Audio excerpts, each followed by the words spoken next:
ça reste compliqué pour une personne qui peut bénéficier de l'aide médicale de l'État de pouvoir remplir un dossier lorsque vous ne maîtrisez pas la langue française.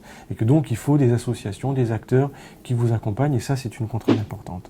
L'autre contrainte importante, c'est aussi la nécessité de préciser une domiciliation pour pouvoir ouvrir ses droits. Or, comme je vous le disais, on est à près de 30% de personnes qui n'ont pas de logement stable, qui vivent dans des lieux d'hébergement, des hôtels, trimballés souvent d'un lieu de vie à un autre, ou qui vivent aussi dans la rue, dans des squats ou dans des bidonvilles.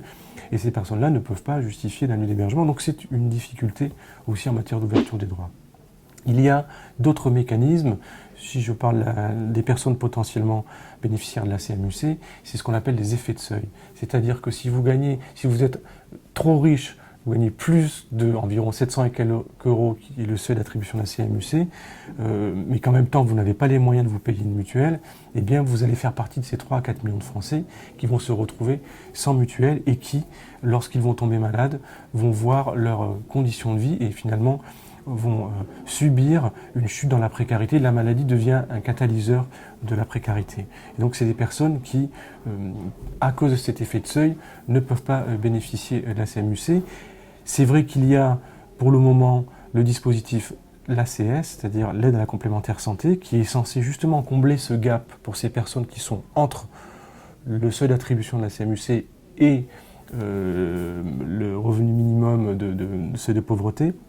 Mais ces personnes-là, dans 60% des cas, ne recourent pas à l'ACS. On a 60% de non-recours à l'ACS parce que les gens ne sont pas informés, parce que ça reste compliqué. Il y a aussi la question des dépassements d'honoraires qui sont une réalité dans certaines régions et qui font que cela va pouvoir entraîner des retards, voire des non-recours aux soins, parce que les personnes ne pourront pas, pour des raisons financières, payer le dépassement de consultation. Et puis, il y a d'autres mécanismes, je pense notamment aux mécanismes psychosociaux, qui font que, dans un certain contexte où il n'est pas rare d'entendre une stigmatisation assez marquée des populations précaires, ce sont les cancers de la société, ce sont des gens qui abusent, et bien qu'il y ait des personnes qui soient impactées par ce genre de discours, bien souvent populiste, qui induit des comportements où des personnes ne se sentent plus légitimes pour pouvoir bénéficier de droits alors qu'ils ont ces droits et donc ne vont pas naturellement consulter parce qu'ils sentent qu'ils sont dans une démarche qui n'est pas valorisante. Les positions de Médecins du Monde sont assez claires et c'est ce que nous avons défendu dans le cadre du projet de loi de santé qui vient d'être voté à l'Assemblée nationale et qui va bientôt passer au Sénat.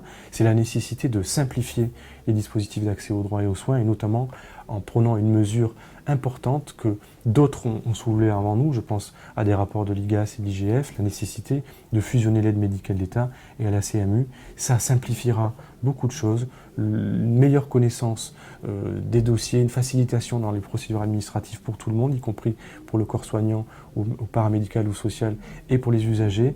Ça permettra de faire en sorte qu'on favorise l'accès à ces dispositifs pour plus de personnes. C'est aussi revoir le seuil d'attribution de la CMU-C et le faire aller au niveau du seuil de pauvreté en arrêtant de créer des dispositifs intermédiaires qui sur le fond ne sont pas mauvais, l'ACS et autres, mais qui dans la vraie vie ne marchent pas parce que les choses sont compliquées. Donc il faut simplifier ces dispositifs si on veut vraiment faire en sorte qu'il y ait une amélioration de l'accès aux soins les plus précaires et qu'on améliore les inégalités de santé.